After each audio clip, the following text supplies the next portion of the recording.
Hello. Yassas, merhaba. I'm here to tell you a story about Nicosia, Cyprus, the last divided capital in Europe. Cyprus is a war zone on pause, and it has been since 1974, when both a Greek military coup and then a Turkish invasion left the country divided. Refugees were pushed to either side of this green line, which the UN patrols to this day. To the south, you have the Republic of Cyprus, an EU country with euros and bailouts. And to the north, you have the Turkish Republic of Northern Cyprus, a state recognized only by itself and Turkey. The powers that be have been negotiating a tangled peace process here for almost 40 years. In places on the island, the Green Line is wide and includes whole airports, towns, casinos just left to gather dust since the war. The line also cuts through the capital of Nicosia with its ring of Venetian walls there, which still hug the old city. The modern city sprawls outward, like looking away from the decaying open wound of the old town. In Nicosia, crossing the street can mean showing your papers at a checkpoint. It can mean you're having coffee here, and around the corner you're here, halt, Turkish-occupied territory.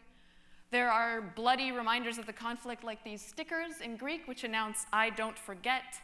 And then in case you do forget, there are the flags to remind you that Turkish flag built into the mountainside lights up at night. So you'd think it would be impossible to avoid in a place like this, so politically charged, but actually the Cyprus problem and crossing to the other side is something most people don't want to talk about. I went to live in the old town of Nicosia in 2009 for a year as both a researcher and an artist. I wanted to know what sort of grassroots diplomacy might be in action on the ground, what was happening despite the stagnant channels of power. I also wondered what role art or other organizing could have in crossing the border. I found that indirect, creative methods for getting people to talk about the conflict were the most effective. I thought maybe this shop owner in Old Nicosia had a similar idea. No border underwear. You can buy your lingerie here right next to the checkpoint. I spent a lot of time wandering the streets of Old Nicosia, where the UN really guards this time capsule, but you do get glimpses inside, like through this window. That's a cafe untouched since 1974. There are full bottles of brandy on the wall, just waiting. In the green abandonment along the Green Line here, I found one household object standing tall, over and over again: the toilet. These porcelain bowls were like rising marble statues glowing amidst the rubble, not just once, but really over and over again. But where did their pipes go? The divided city, it turns out, sits on a unified sewer system. Underneath Nicosia is a unified city of pipes. These toilets then, I decided, were secret, humble nodes on an underground peace network, getting their shit together. So I organized in the Old City community an exhibition of these toilets, a successful engineering project of a biocommunal rhizomatic sewer system is not the sexiest diplomatic victory, but it's definitely one that people use every day, and one that a lot of people did not know about.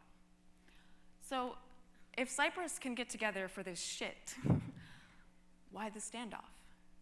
I began to think and imagine the city of pipes as a way that the structure of Nicosia itself might be seeking its other side. Because every wall is like skin, both a barrier and a point of contact. A fortress is only as strong as it is guarded. Nicosia's cats, for example, have no problem crossing this border. For them, the city is already whole. If you want to venture into the buffer zone, I suggest taking your cue from the cats, stepping lightly, ignoring all signs, and slipping through the holes in the wall.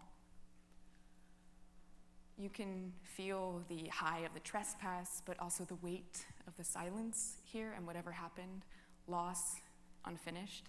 The border is also called the dead zone, but it's not dead. It is throbbing with strange memory. It's like the objects themselves are in deep dialogue in a way that eludes the peace process. Also, if you step into a scene like this, it begs a body to interact with it. I have been working as a dancer with a Cypriot choreographer, and I brought another dancer in with me to the buffer zone. We passed the camera back and forth, hurriedly, silently, capturing each other's improvisations.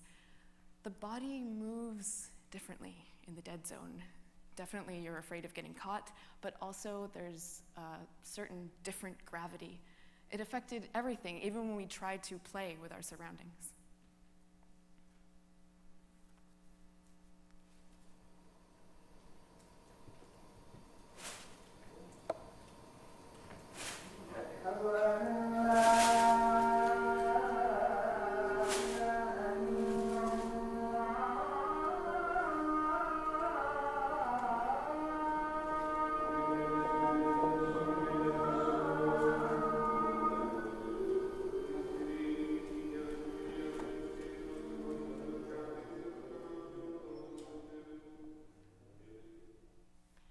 So that first call to prayer actually floated into the space when we were inside. The full version of this video, mostly silent, were these two people. They never exist in the same frame, but they share an abstract connection. It's almost like they're seeking each other through the space. When I look at these scenes, I can feel and read the pain and isolation of the border, but also really of any divided binary thinking. At the same time, if you place yourself in front of a sign that says no photography, and that sign must be there to try and strip away your power to witness, just by being there, you just might invert it, as if putting yourself in the space could open it to mean something different. And this kind of thinking and action just might lift the heavy burden of the dead zone in Cyprus. So, come 2011, inspired by taking back city spaces the world over, some bodies did come together to occupy the buffer zone. One Cyprus, no bullshit, you can see there. From UN-controlled to uncontrolled was another of their creative slogans.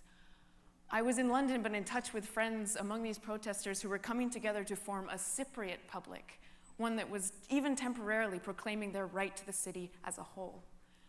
Apparently, one of the fastest ways to patch a border wound is simply to ignore it.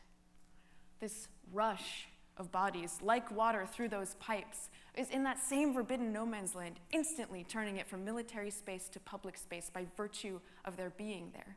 Even a day earlier, this might have seemed impossible. And if you look past their tents in the checkpoint, their NYPD, by the way, was the UN. If you look at the wall there, we want to live together. That is the on-the-ground sentiment in Cyprus, one that is often lost in the international geopolitical bargaining. So with Turkey wanting to get into the EU, and with the rise of the extreme right in Greece, and with crises and bailouts, there will definitely be some external pressure for a new solution in Cyprus. There are rumors that the whole old town is for sale. You can see for sale the whole building. Gentrification is rushing in here too. You can buy froyo around the corner from the barbed wire now. And there is also a rumor that a bicommunal mall might be what patches the two sides together, mending political fiasco with capital. You can see what that might look like in the old city, that shining couple there. But I ask, what if, just once, in an international peace treaty, we truly included the voices and creative energies of people who live with the wall? Who knows what might happen? Thank you.